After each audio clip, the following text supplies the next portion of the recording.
Iniulat na nagbigay umano ng ultimatum ang Foreign Minister ng China na si Wang Yi laban sa presensya ng mga barko ng Coast Guard at Navy sa South China Sea at sinabi na dapat na umanong umalis ang mga barko sa nasabing karagatan. Sinabi niya na wala umanong karapatan ang gobyerno na mag-deploy ng anumang naval o Coast Guard ship sa South China Sea dahil pagmamay-ari ng China ang nasabing karagatan. Dapat umanong humingi ng pahintulot ang Navy at Coast Guard sa Chinese government bago sila makapasok sa karagatan ng China dahil nagdadala umano ng banta ang presensya ng sandatahang lakas sa kanilang mga isla sa South China Sea.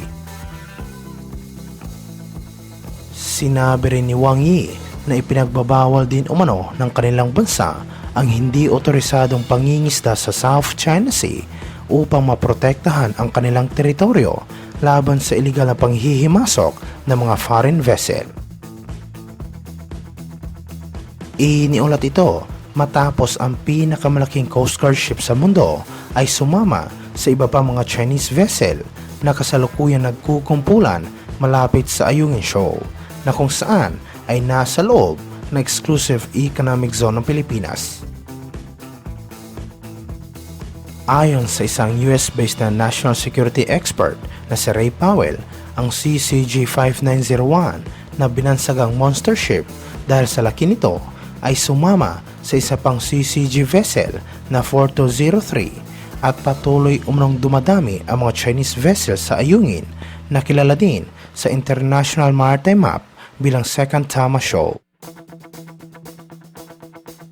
Sinabi ni Powell na ginamit niya ang Automatic Identification System upang matukoy ang CCG Vessel 5901. Ang 12,000 toneladang barko ay armado umano ng mga machine gun at may malaking helicopter platform at hangar na pwedeng gamitin ng malalaking rotary wing aircraft.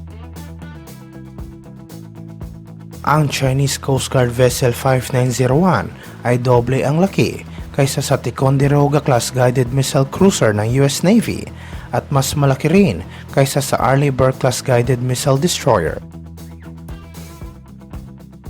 Bago ito makita malapit sa Ayungin Shoal, ang China Coast Guard Vessel 5901 ay na-monitor sa North Natuna Sea ng Indonesia, isang marginal area na matatagpuan din sa South China Sea sa loob ng exclusive economic zone ng Indonesia.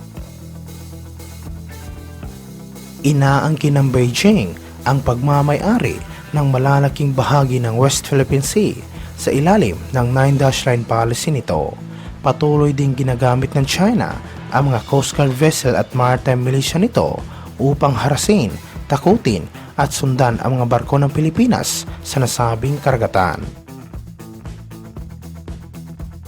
Samantala sa ibang aspeto naman, iniulat na sinabi umano ng isang Chinese general ng rason kung bakit hindi nila magawang salakayin ang mga kalaban ng kanilang bansa tulad ng Pilipinas, Taiwan at Japan ay dahil sa presensya ng US military sa Pasipiko. Inamin ng Vice Chairman ng Central Military Commission ng China na kaya hindi nila magawang atakihin ang mga kalaban ng People's Republic of China ay dahil sa Estados Unidos.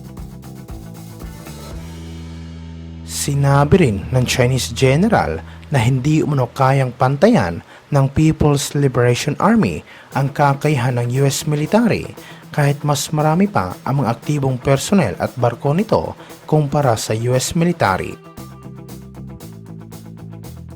Inamin din ng Chinese general na hindi nila mapapantayan ang experience ng US military sa pakikipaglaban at marami din umanong kaalyado ang Estados Unidos tulad ng mga miyembrong bansa ng North Atlantic Treaty Organization. Iniulat ito matapos hinimok ng Estados Unidos ang China na itigil na ang nakagawian nitong panggigipit sa ibang mga claimants sa South China Sea na legal na nag-ooperate sa loob ng kani-kanilang exclusive economic zone.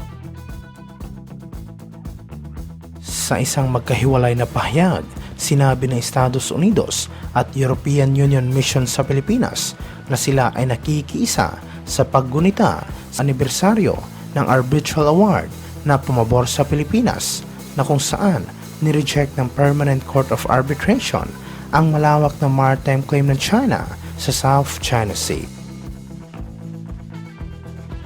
Sinabi ng delegasyon ng European Union sa Manila ng landmark na 2016 Arbitral Award na pumabor sa Pilipinas ay itinuturing nilang isang kapaki-pakinabang na basihan tungkol sa pag-aayos ng mga maritime disputes. Sa pamamagitan ng tagapagsalita ng Department of State ng Estados Unidos na si Matthew Miller, hiniling ng Washington sa komunistang bansa na itigil na ang mga ginagawa nitong panggigipit at paggambala sa karapatan ng mga bansa na explore ang kani-kanilang exclusive economic zone. Sa isang pahayag na ibinahagi ng US Embassy sa Manila, sinabi umano ni Miller na muling pinagtitibay ng Estados Unidos ang July 2020 policy nito tungkol sa maritime claims sa South China Sea. Sinabi niya na patuloy na hinihimok ng Estados Unidos ang China na sundin ang international na batas na makikita sa 1982 Law of the Sea Convention at wakasan na ang panggigipit nito sa mga ginagawang freedom of navigation at overflight ng ibang bansa na legal na nag-ooperate sa rehiyon.